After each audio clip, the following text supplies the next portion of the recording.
할렐루야. 살아계신 하나님께서 이 시간도 우리와 함께 하심을 믿습니다. 오늘은 다시 뛰기 위한 준비 6번째 시간으로 하나님이 기뻐하시는 것부터 먼저 하자라는 제목으로 하나님 말씀 증거하도록 하겠습니다. 오늘은 다시 뛰기 위한 준비 시리즈 설교의 마지막 시간이 되겠습니다. 6주간의 시리즈 설교의 결론을 말씀드리면은 우리가 다시 뛰기 위해서는 무엇보다도 먼저 하나님이 기뻐하시는 것부터 먼저 하자는 것입니다. 전도서 2장 26절을 보시면 하나님은 그가 기뻐하시는 자에게는 지혜와 지식과 희락을 주시나 죄인에게는 노고를 주시고 그가 모아 쌓게 하사 하나님을 기뻐하는 자에게 그가 주게 하신다. 이런 말씀이 있습니다. 하나님이 기뻐하시는 것을 먼저 하면은 지혜와 지식과 희락 모두 누리게 될 것이라는 것입니다. 그러면 여러분들에게 질문을 드립니다. 도대체 하나님이 기뻐하시는 것이 무엇입니까? 성경을 보시면은 하나님이 기뻐하시는 것들이 아주 많이 기록이 되어 있습니다. 이 중에 오늘은 두 가지만 나누도록 하겠습니다. 첫 번째, 하나님은 우리가 믿음으로 사는 것을 기뻐하십니다. 그러면은 이 믿음으로 산다는 것은 도대체 무엇입니까? 쉽게 말씀드리면은 이 생각의 구도를 바꾸는 겁니다. 어떤 사람에게 성공과 실패의 이유를 물어보면은 그 사람이 믿음이 있는지 없는지 알 수가 있습니다. 자기의 계획이 이루어지면 성공, 이루어지지 않으면 실패했다고 말한다면은 이거는 믿음이 없는 것입니다. 또 자기의 성공에 가장 큰 도움을 준 사람이 누구냐고 물으면은 놀랍게도 가장 많은 사람이 자기 자신이라고 답합니다. 반대로 뜻을 이루지 못한 이유가 무엇이냐고 물으면은 다른 사람이 도움을 안 주거나 방해했기 때문이라고 답을 한다는 것이죠. 이런 사람도요, 믿음이 없는 사람입니다. 여러분, 성공은 잘난 자기 잘남 때문이고 실패는 못난 다른 사람 때문이라는 이 생각의 구도를 가지고 있으면요, 욕심, 탐욕, 교만, 분노, 원망, 좌절을 벗어날 수가 없습니다. 그래서 이런 사람은 일을 이루면은 교만해지고 일을 이루지 못하면은 다른 사람에 대한 분노와 원망을 쏟아냅니다. 결과적으로 좌절에 빠지는 인생이 됩니다. 원인이 무엇일까요? 생각의 구도가 잘못되었기 때문입니다. 그래서 믿음이라는 것은요, 이 생각의 구도를 바꾸는 것입니다. 믿음의 사람은 인생의 목표, 인생의 성공 요인, 인생의 실패에 대한 자세 등등 생각의 구도가 다릅니다. 이것들을 보면은 믿음으로 사는 사람인지 아닌지 알 수가 있습니다. 예를 들면은 다윗의 인생 목표는 자기 뜻과 계획이 아니라 하나님의 뜻이었습니다. 이것이 믿음의 사람이죠. 골리앗이 하나님을 모욕하는 말을 할 때 다윗은 분노했습니다. 하나님의 영광이 공격을 당했기 때문에 그렇습니다. 분노했습니다. 우리도 마찬가지죠. 우리가 믿음으로 산다면은 하나님이 공격당할 때 견딜 수 없어야 됩니다. 어린아이들은 엄마 아빠가 최고지요. 엄마 음식이 최고로 맛있고 아빠가 최고로 힘이 세다고 여깁니다. 어린아이들에게는 엄마 아빠가 못하는 게 없습니다. 그런데요, 딴 애들이 엄마 아빠에 대해서 부정적인 얘기를 할 때 어떻게 반응하죠? 아니야 하다가 분해가지고요, 분하면은 막 울어버립니다. 앙 하고 울어버립니다. 여러분, 주기도문에서 하나님 아버지의 이름이 거룩히 여김을 받으시오며 할 때 바로 이런 분위기입니다. 어린아이가 아빠 엄마 욕하면은 견디지 못하는 기분으로 그와 같은 무드로 고백하는 것이죠. 좋으신 하나님을, 거룩하신 하나님을 세상 사람들이 얼마나 오해하고 있는가, 얼마나 잘못 알고 있는가, 얼마나 욕되게 하고 있는가, 이런 마음에 다윗처럼 분노하게 되는 것, 이것이 믿음입니다. 믿음입니다. 또 자기 뜻과 자기 계획이 타격을 입고 자기가 손해를 보는 것 때문에 분노하는 것이 아니고 하나님의 거룩하심과 영광이 공격받을 때 분노하는 것, 이것이 믿음이라는 것입니다. 또한 다윗의 인생을 예로 계속 들겠습니다. 다윗의 인생을 보시면은 인생의 성공 요인도 자기의 힘이 아니라 하나님의 힘이라고 고백했습니다. 이것이 믿음의 사람이죠. 생각의 구도가 다릅니다. 다윗은 주어가 하나님이었습니다. 다윗은 하나님이 시작하였고 하나님이 주셨고 하나님이 승리하게 했었다고 고백합니다. 그래서 다윗은 위기 때마다 항상 하나님의 힘만 의지했습니다. 여러분, 사람이 위기에 처하면은 지푸라기라도 잡으려고 합니다. 그러다 보면은 믿음 없는 사람은 부작용이 있는 힘을 붙들 때가 있습니다. 아무리 힘들어도 검은 돈이나 마약이나 사채에 의지해서는 안 되겠죠? 믿음의 사람은 위기 때에 하나님의 힘만을 의지하지만은 믿음이 없는 사람은요, 이런 어두움의 힘, 죄악의 힘에 유혹당할 수가 있습니다. 믿음이 없으니까요. 아주 무척 예쁘게 생긴 여자 청년이 있었습니다. 상담하는 내용을 들어보니까 제가 사는 게 너무 힘들어서 그냥 돈 많은 남자와 사귀면서 용돈 받아 살고 싶다. 이런 생각도 했답니다. 여러분, 믿음이 없는 사람은요, 이런 유혹 앞에서 죄악된 생활을 대안으로 찾으려고 합니다. 믿음이 없으니까요. 하지만 믿음의 사람은 위기의 순간에도 하나님의 힘 외에 다른 힘을 의지하지 않는다는 것입니다. 다르죠? 또 믿음의 사람은요, 실패했을 때도 다릅니다. 믿음 없는 사람과 다르게 반응합니다. 다윗의 인생에서 두 가지 큰 범죄를 저질렀습니다. 밧세바와의 간음 사건, 또 인구 조사하는 교만 등을 이런 교만 등의 죄악을 저질렀습니다. 그런데 다윗은 자기의 실패 원인을 다른 사람에게 돌리지 않았습니다. 책임 전가 없이 내 죄입니다. 인정했습니다. 이 손바닥도 마주쳐야 소리 나지 않습니까? 이 변명하기를 하러 하면은요, 끝이 없습니다. 만약에 다윗이 변명 구실을 찾았다면은 이 여자가 나를 유혹했습니다. 왜 대낮에 왜 보이는 곳에서 목욕을 합니까? 그리고 내가 오란다고 왜 옵니까? 이런 말 할 수가 있죠. 그런데 이런 말을 하지 않습니다. 얼마든지 여자인 밧세바에게 책임 전가할 수 있는데 다윗은 말이 없었습니다. 그냥 내 잘못입니다. 내 탓입니다. 차백했습니다. 실패에 대해서 자기 책임이라고 고백한 것입니다. 이런 관점에서 여러분, 이 다윗과 삼국 통일의 영웅, 그러면 이 김유신 장군 있죠? 비교해 봤습니다. 다윗은 밧세바의 간음 사건 후에 나단 선지자에게 호된 꾸지람을 받았습니다. 그때에 바로 옷을 찢고 무릎을 꿇고 눈물을 흘리면서 하나님 앞에 회개를 했습니다. 그런데 김유신 장군은 어떻습니까? 한때 천관녀라는 기생에게 빠졌던 그런 일이 있었습니다. 그 일로 어머니에게 호된 꾸지람을 받았습니다. 그 일 후에 또 이 김유신 장군이 이제 이렇게 술을 마셨는데 이 술에 취해 잠든 사이에 그의 말이 천관녀의 집으로 이끌어갔습니다. 말이 주인의 습관을 따라서 그렇게 한 것입니다. 그랬더니 김유신은 칼을 빼어서 그 말을 베어버렸습니다. 여러분, 이것이 장군다운 행동이었을까요? 자기가 잘못하고 왜 말을 죽입니까? 말이 죽기 전에 얼마나 당황스러웠을까요? 자기가 잘못된 행동을 하지 않았다면 말이 기생집에 갈 리가 있겠습니까? 여러분, 믿음의 사람은 책임 전가하지 않습니다. 실패에 대한 책임을 자기 자신이 감당합니다. 여러분, 이렇게 사는 것이 바로 믿음으로 사는 것입니다. 믿음이 좋다는 것은요, 단순히 기도 응답을 많이 받아서 믿음이 내가 좋습니다, 이렇게 말할 수 없습니다. 어느 때는 기도 응답이 없을 때도 있죠. 그러면은 그때는 믿음이 형편없는 것인가요? 그렇지 않습니다. 믿음은요, 생각의 구도가 바뀌는 것입니다. 인생의 목표가 자기 욕심과 뜻에서 하나님의 뜻과 영광으로 바뀌는 것입니다. 인생의 성공 요인이 내가 잘나서가 아니라 하나님의 힘으로 되었다고 고백하는 것입니다. 인생의 실패 요인도요, 남 탓, 환경 탓하지 않고 내 잘못입니다, 내 탓입니다 외치는 것입니다. 우리 주변을 보면은 이 겉은 크리스천인데요, 생각은 여전히 불신자인 사람들이 많습니다.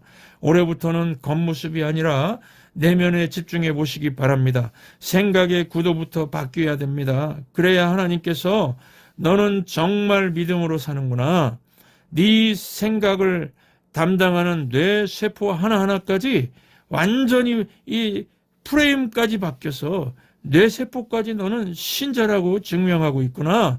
뼛속까지 신자구나. 내가 너를 기뻐하노라. 이렇게 인정해 주실 것입니다. 우리 믿음으로 살아서 하나님이 기뻐하시는 저와 여러분 되시기를 바랍니다.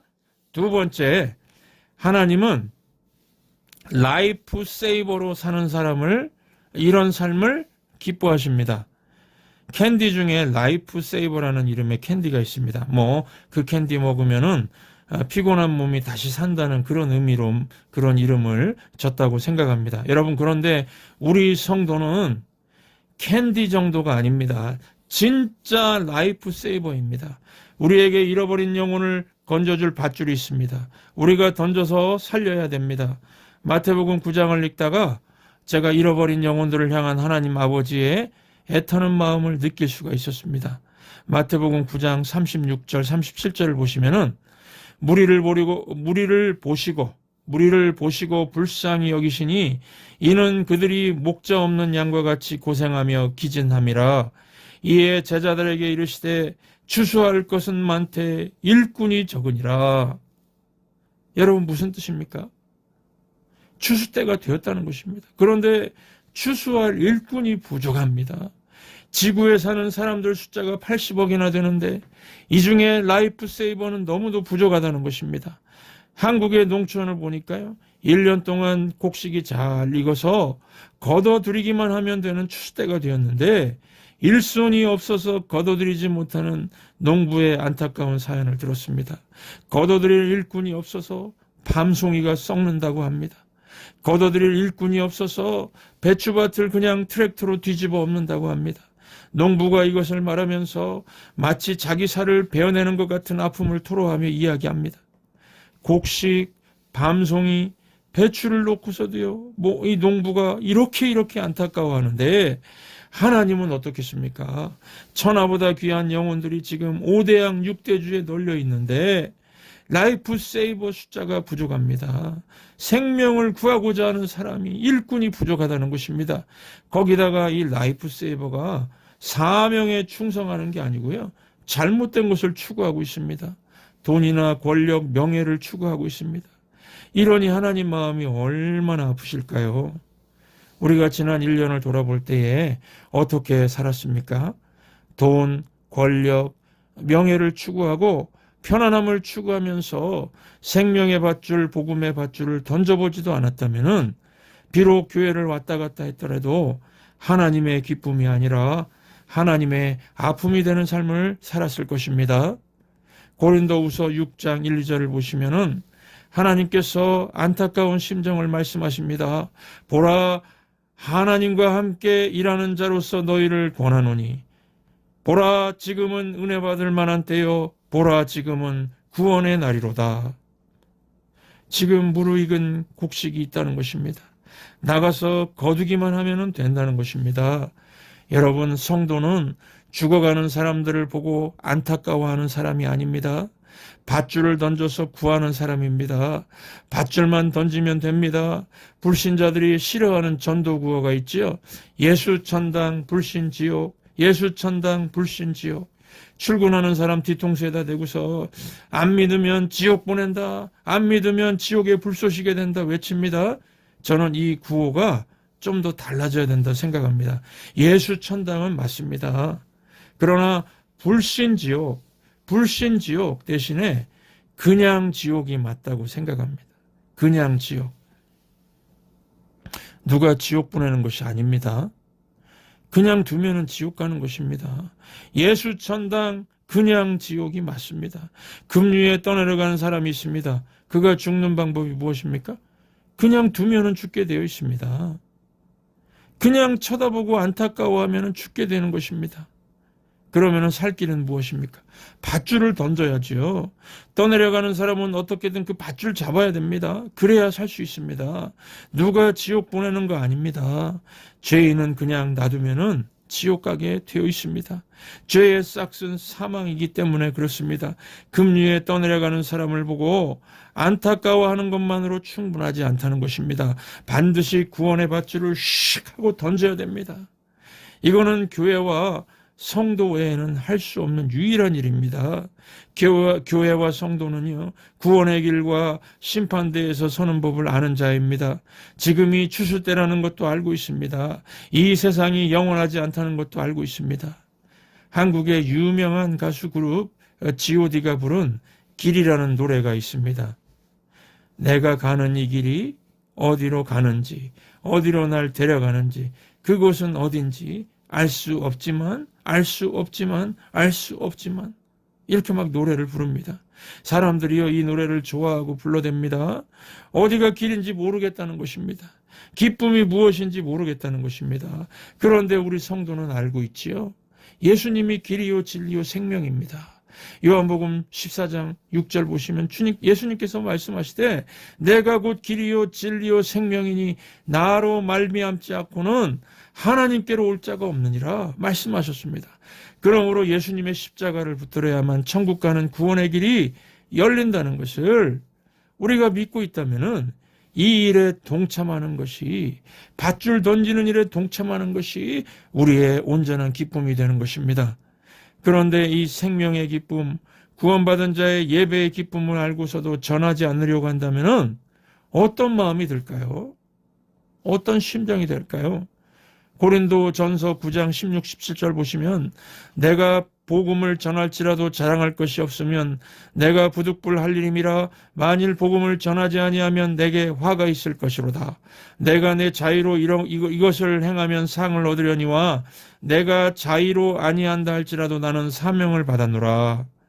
지금 이 사도 바울의 심정 어떤 심정입니까? 내가 전하지 않으면 내가 죽겠다는 것입니다. 거의 강박관념과 같은 것입니다. 지금 나에게 많은 기회와 능력을 주셨는데 안 하면은 나는 차라리 죽겠다는 것이죠. 이 사도 바울의 구령의 열정이 대단하지 않습니까? 그런데 저와 여러분의 모습은 어떻습니까? 남을 구원하고자 하는 구령의 열정이 식어 있지는 않습니까? 어느 교회에 다니는 엄마 얘기입니다. 엄마의 꿈이 컸습니다. 아들 공부 잘 시키려고 학원 보내고 유학을 보내고 유학 마치고 오면은 아버지 사업 물려주어서 사장 삼게 하는 미래의 계획들을 다 세워놓았다고 합니다. 그래서 이 아들이 유학을 마치고 돌아왔는데요. 암 선고를 받아서 일찍 죽게 되었다고 합니다.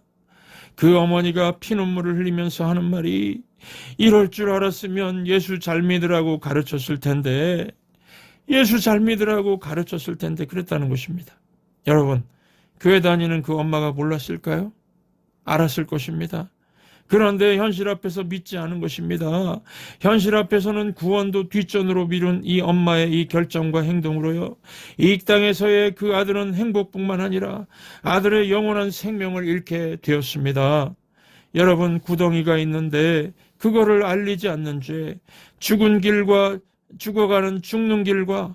안전한 길을 알고도 증거하지 않는 죄가 여러분 가장 큰 죄입니다. 오늘 하늘에서 들려오는 하나님 아버지의 음성을 들으시기 바랍니다. 눈을 들어 하늘 보라. 어지러운 세상 중에 곳곳마다 상한 영의 단식 소리 들려온다. 빛을 잃은 많은 사람 길을 잃고 헤매이며 탕자처럼 기진하니 믿는 자여 어이할꼬. 믿는 성도들아 어이할꼬 어이할꼬. 하나님 아버지의 심정입니다. 이제 더 이상 우리는 잃어버린 영혼 외면할 수 없습니다. 여러분, 저는 이 타이타닉 영화가 나왔을 때에 교회 청년들과 극장에 가서 그 영화를 봤습니다. 여자 주인공 로즈를 사랑했던 잭이 로즈를 살리고요. 차가운 물속으로 가라앉아 죽어가는 그 모습을 보고서 극장 여기저기서 막 이 눈물바다가 됐습니다. 저는 그 장면을 보면서 이 생각에 잠기게 되었습니다. 만약에 로즈는 예수 믿는 여자였고 잭이 불신자였다면은, 그리고 만약에 제가 로즈였다면은 어떻게 했을까 생각해 봤습니다. 제가 로즈라면은요, 잭에게 이렇게 말했을 것입니다. 잭, 당신이 살아요. 살아서 꼭 교회를 찾아가세요. 그리고 예수님을 믿으세요. 그래야 우리가 다시 천국에서 만날 수 있어요. 바이바이, 잭, I love you. 이러면서 로즈인 잭가 물속으로 들어갔겠죠. 여러분, 이게 맞지 않습니까? 잭과 로즈의 마지막 장면, 여러분 떠올리시면서 여러분들도 그런 생각을 해보시기 바랍니다. 차가운 바닷물 속에 가라앉는 잭, 그대로 그 물속에 잠겨버리면 지옥으로 떨어지게 되어 있습니다. 그러니 절대로 보낼 수 없는 것입니다. 로즈가 말하지요. Come back, come back. I'll never let you go. 당신을 절대로 보낼 수 없어요. 우리가 예수님을 믿은 로즈라면은 그렇게 고백해야 되는 것입니다. 잭을 살려내야 되는 것입니다. 여러분, 믿음의 사람이 생명을 구원하려다가 순교하면은 즉시 천국으로 올라가니까 잭을 살리고 떠나야 되겠죠. 잭은 살아서 예수님을 믿고 구원을 얻고 천국에 와야 하지 않습니까? 그러므로 저와 여러분은 남은 인생 동안 한 영혼도 제가 이제는 방치하지 않겠습니다. 한 영혼도 그냥 내버려 두지 않겠습니다. 성도의 책임을 다하겠습니다. 라이프 세이버로서의 살리는 일을 다하고 살다가 주님 앞에 서겠습니다. 고백할 수 있는 저와 여러분 되시기를 주의 이름으로 축원합니다.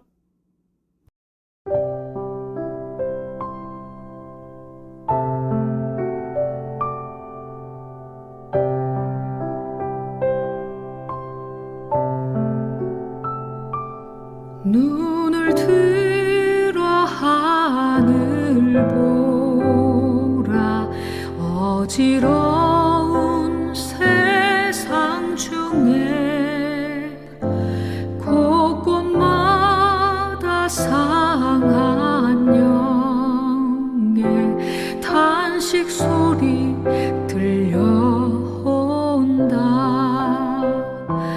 빛을 잃은 많은 사람, 길을 잃고 헤매이며 당자처럼 기진하니 믿는 자여 어이할꼬.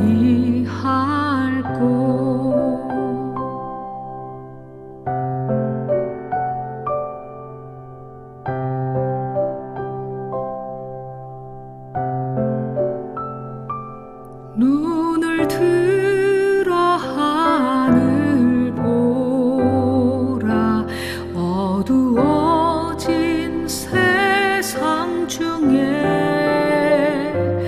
외치는 자만 건많은 생명수는 말라서라. 죄를 대속하신 주님, 선한 일꾼 찾으시나. 대답하리 어디 있나. 믿는 자여 어이할꼬.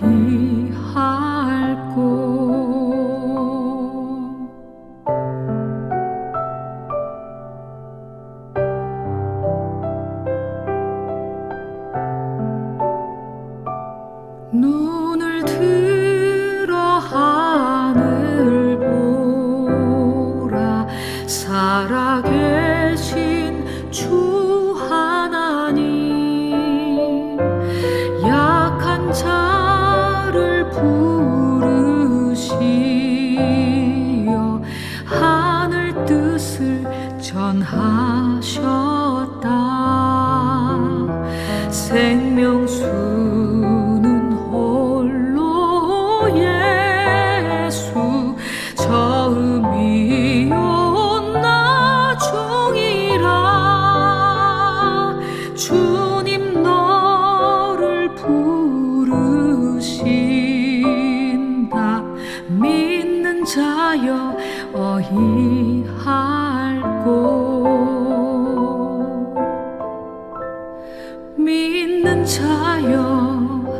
믿는 자여 어휘할 곳